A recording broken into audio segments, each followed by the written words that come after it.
Praise the Lord. இன்றைய பலப்படுத்தும் வார்த்தை சங்கீதம் 32வது அதிகாரம் 10வது வசனம்.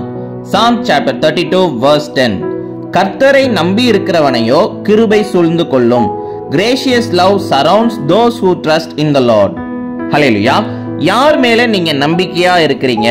யோசிச்சு பாருங்க. இந்த உலகத்தையே படைத்த கர்த்தர் மேல நம்பிக்கையா இருக்கிறீங்களா, இல்ல இந்த உலகத்துல கர்த்தரால் படைக்கப்பட்ட மனுஷங்க மேல நம்பிக்கையா இருக்கிறீங்களா? யோசிச்சு பாருங்க. ஏதோ ஒரு இடத்துக்கு நம்ம போகணும் அப்படின்னா, இல்ல ஏதோ ஒரு தேவை இருக்கு அப்படின்னா, இல்ல எங்கேயோ ஒரு ஜாப்ல சேரணும் அப்படின்னா, இன்னைக்கு நிறைய பேர் மனுஷங்களையே நம்பிதான் வாழ்ந்து கொண்டு இருக்கிறாங்க. அவங்களுடைய தேவைகளை, அவங்களுக்கு என்னென்ன காரியங்களை கைடன்ஸ் வேணுமோ அது எல்லாவற்றையுமே மனுஷங்களே நம்பி மனுஷங்களே சார்ந்து இருக்கிறாங்க. வேத வசனம் சொல்கிறது, ஒவ்வொரு காரியத்தையும் நம்ம தெளிவாக செய்யறதுக்கு, ஒவ்வொரு காரியத்திலையும் நம்ம முன்னேற்றம் நம்மளுடைய வாழ்க்கையில வரணும் அப்படின்னா கர்த்தருடைய கிருபை நமக்கு தேவை.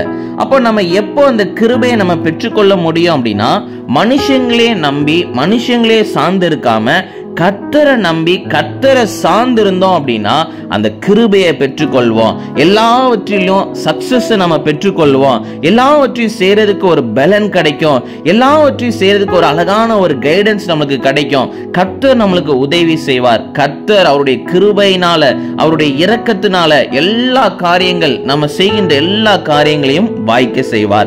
அதனால கர்த்தரை நம்பி ஒவ்வொரு காரியத்தையும் செய்யுங்க. கர்த்தரை நம்பி இருங்க, கர்த்தரை சார்ந்துருங்க. நிச்சயம் கர்த்தர் உங்க வாழ்க்கையில பெரிய காரியங்களை செய்வார். நம்ம எல்லாரும் கண்களை மூடி ஜெபிக்கலாம். கர்த்தாவே, இந்த உலகத்துல இருக்கிற மனுஷங்களை நாங்க நம்பல, உங்களையே நம்பி இருக்கோம். மனுஷங்க கைவிட்டுருவாங்க, மனுஷங்க எங்களை ஏமாத்திடுவாங்க, ஆனா நீங்க உண்மையுள்ள தேவன்பா, உங்களை நம்பி இருக்கோம். நீங்க எங்களை வழி நடத்துங்க, ஆசீர்வதிங்க. இயேசுவின் மூலம் ஜெபிக்கிறோம் பிதாவே. ஆமேன், ஆமேன், ஆமேன். நீங்க கர்த்தரை நம்பி இருக்கிறதுனால கர்த்தர் உங்க வாழ்க்கையில ஆசீர்வாதங்களை தருவார்.